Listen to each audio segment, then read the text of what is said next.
नमस्कार दोस्तों। साथियों, बिहार सिविल कोर्ट एग्जाम को देने से पहले हमें किन किन बातों की सावधानी रखनी होगी, कौन कौन से मुद्दे पर हमें विशेष चर्चा करना है, वो हम आज की वीडियो में आपको बताने वाले हैं। आप देख सकते हैं यहां पर लिखा हुआ है कि सेंटर पर जाने से पहले अवश्य देखें, यानी जो आपकी गलतियां हैं उससे किन किन गलतियों से हमें बचना है। मैं सबसे पहले यही सजेस्ट करता हूं, कोई भी एग्जाम हो, मैं सबसे पहले सभी बच्चों को कहता हूं कि प्यारे साथियों, जब भी आप एग्जाम देने जाते हैं तो कुछ लोगों की ये विशेषता होती है कि वो क्या करेंगे कि रात में निकल लेंगे। मेरी बातों को बहुत गौर से समझिएगा, एक एक पॉइंट को सुनिएगा। वो क्या करते हैं कि रात में निकलते हैं और सुबह पहुंचते हैं, मतलब 2-3 घंटा के पहले पहुंच गए। उसके बाद से वो बैठे रहेंगे, इधर उधर रहेंगे, किताब लेकर के पढ़ेंगे, फिर इधर उधर घूमेंगे। उसके बाद वो सेंटर पर जाकर के एग्जाम देते हैं। ये गलती जिंदगी में तुम्हें नहीं करनी है, ऐसी गलती आपको कतई नहीं करनी है।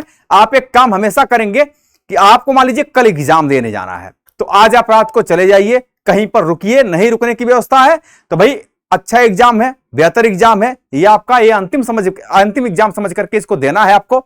आप आराम से जाइए, कहीं होटल में रुक लीजिए, कहीं सस्ता महंगा होटल देख लीजिए, आप तो 400 खर्च करिए, आराम से रहिए।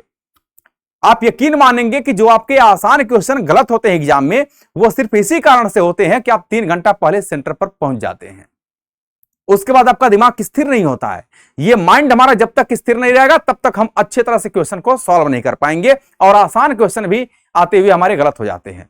ये पहले पॉइंट है आपका। दूसरी हम बातों की चर्चा करना चाह रहे हैं। बहुत सारे साथी क्या करते हैं कि एडमिट कार्ड निकलवाए नहीं होते हैं, तो ये सोचते हैं कि चलो ठीक है, एग्जाम सेंटर पर पहुंचेंगे तो हम अपने एडमिट कार्ड निकलवा लेंगे। ये सबसे बड़ी गलती है। आप सोचते हैं कि हमारे पास अगर काली कलम नहीं है तो चलो हम पहुंचेंगे कल ले लेंगे। यह सब काम आपको कतई नहीं करना है। कोई भी जेरॉक्स, कोई भी कलम, एडमिट कार्ड आपको कुछ भी सेंटर पर नहीं निकलवाना है। ये आप 1 दिन 2 दिन 3 दिन पहले इसकी पूरी व्यवस्था कर लेनी है। आपको एडमिट कार्ड निकलवा लीजिए। एडमिट कार्ड निकलवाने के बाद आपको पूरे एडमिट कार्ड का अध्ययन करना है कि इसमें क्या क्या विशेषताएं दिया हुआ है, किन किन चीजों को ले जाने की बात कर रहा है। आपको एग्जाम में, मैंने एडमिट कार्ड देखा है आपका जो निकाला गया है, उसमें स्पष्ट रूप से लिखा हुआ है कि नीले या काले बाल पॉइंट का पेन का प्रयोग करें। इसका अर्थ यह है कि आप एक नीला पेन, 1-2 नीला पेन रख लीजिए, आप एक काला पेन रख लीजिए, अच्छी कलम लेकर के जाइएगा, कोई दिक्कत नहीं है। फोटो की बात उस एडमिट कार्ड में मेंशन किया हुआ है। आपको एक फोटो, वही फोटो लगाना है कि जो आपने एडमिट कार्ड में लगाया है, पहले से आपने फॉर्म भरते समय लगा रखा है। तो आपको एक फोटो तो उस पर चिपकाना होगा, इसके बाद साइन करना है आपको, और इसके बाद 2 अतिरिक्त फोटो भी आप लेकर के जाइएगा। अगर कोई जरूरत पड़ी तो वहां पर लग सकता है, अन्यथा वो नहीं लगेगा तो आप वापस लेते चले आएंगे। यानी आपको कुल मिलाकर के 3 फोटो साथ में रखना है। ये वो फोटो रखना है कि जो फॉर्म को भरते समय ये फोटो आपने लगाया था। इसके बाद अगर हम लोग एडमिट कार्ड की प्यारे साथियों बात करते हैं, तो एडमिट कार्ड आपको 2 निकलवाना है जो कि पेपर में लिखा हुआ है। तो 2 एडमिट कार्ड ले जाइए, एक जमा होगा, एक आपके पास सुरक्षित रहेगा, आप लेते आएंगे। इसके साथ साथ जब हम पहचान पत्रों की बात करते हैं तो पहचान पत्र में चाहे वो आधार कार्ड आप ले जाइए, चाहे वो पैन कार्ड ले जाइए, ड्राइवरी लाइसेंस ले जाइए, कुछ भी ले जाइए, वोटर आईडी कार्ड ले जाइए, कुछ भी ले जाइए, लेकिन प्रयास आप यही करेंगे कि आधार कार्ड लेकर के जाइए। ये सबसे अच्छा पहचान पत्र है। आप आधार कार्ड को, मूल आधार कार्ड को, ओरिजिनल आधार कार्ड को आप लेकर के जाएंगे, साथ ही साथ उसकी एक प्रति यानी छाया प्रति यानी जेरॉक्स कॉपी, फोटो कॉपी आप एक निकलवा लेंगे, वो भी साथ में लेकर के आप जाएंगे। ये तो रही महत्वपूर्ण बात कि आपको क्या क्या लेकर के जाना है।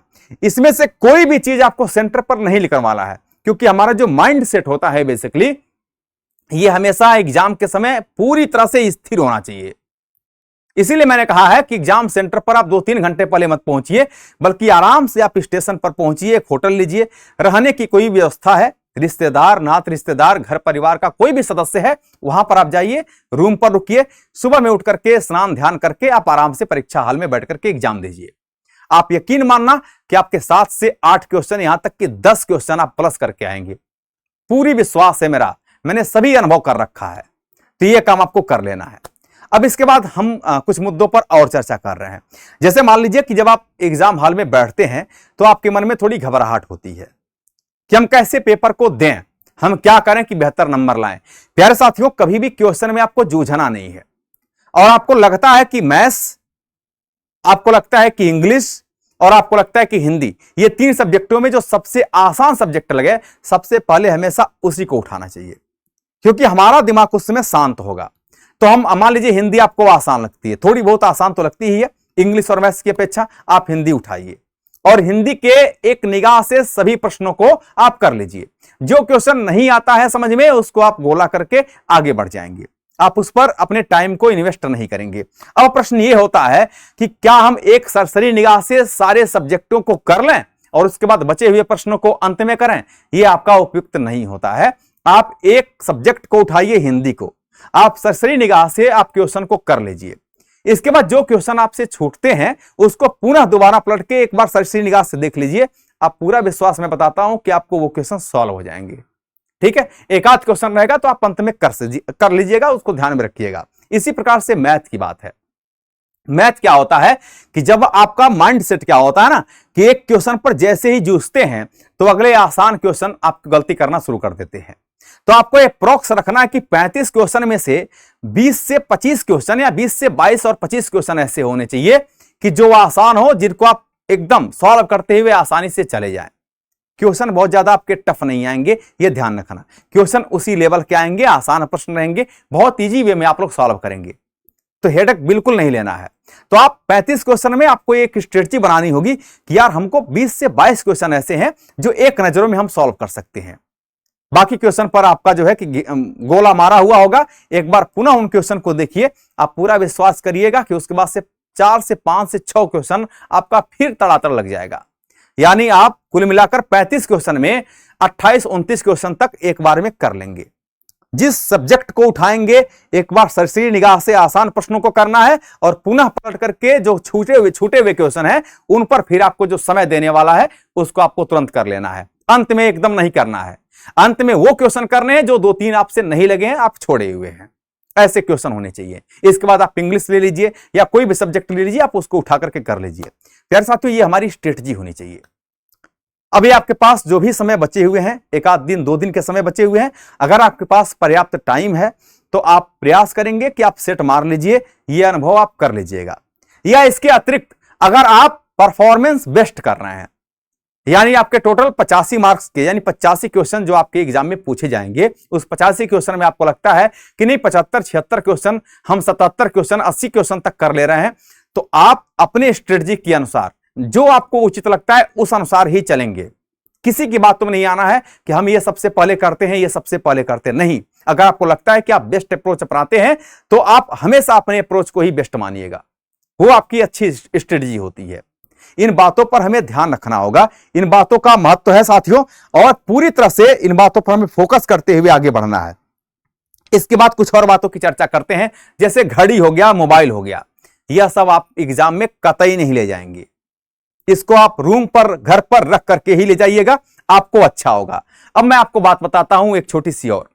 देखिए, जो आपके 2 बजे से, जैसे मान लीजिए कि आपको 2 बजे से पेपर है, तो एडमिट कार्ड पर स्पष्ट रूप से लिखा हुआ है कि 12:30 बजे से लेकर के और 1:30 बजे के बीच में आपको आ ही जाना है, अपनी उपस्थिति दर्ज करानी है। 1:30 बजे के बाद आपको प्रवेश से रोक दिया जाएगा, उसके बाद आपको प्रवेश स्ट्रिक्टली नहीं करने दिया जाएगा। तो प्यारे बच्चों, यह भी हमें ध्यान रखना होगा कि हमें जो समय दिया हुआ है, जो आपको एडमिट कार्ड में टाइम लिखा हुआ है कि इतने बजे से एग्जाम तो शुरू हो जाएगा, लेकिन इतने बजे से और इतने बजे के बीच में हमें सेंटर पर पहुंचना आवश्यक है। इसीलिए मैंने आपको कहा है कि एक दिन पहले आराम से पहुंचिए, आप कहीं रूम पर रहिएगा, आप कतई 3 घंटा, 2 घंटा, 1 घंटा के पहले एकदम नहीं पहुंचेंगे, यह ध्यान रखना है। इससे आपको लगभग 8 से 10 क्वेश्चन का फर्क देखने को मिल जाएगा। तो इन बातों को विशेष ध्यान रखना है, ये हमें स्ट्रेटजी बनानी है। और पूरी तरह से अंत में बैठते समय एक ही बात कहिए कि जो होगा वो होगा, बस अब भगवान पर छोड़ दीजिए। आपने जो तैयारी किया है वो अच्छी किया है, निश्चित मानिए आप कि आपके पेपर बहुत अच्छे होंगे और 85 क्वेश्चन में आप 80+ क्वेश्चन भी करके आएंगे। आप यह तरीका अपनाइएगा और ईश्वर से मेरी मनोकामना है कि आप बेहतर करेंगे एग्जाम में और बेहतर नंबर से पास भी होंगे। बहुत बहुत धन्यवाद।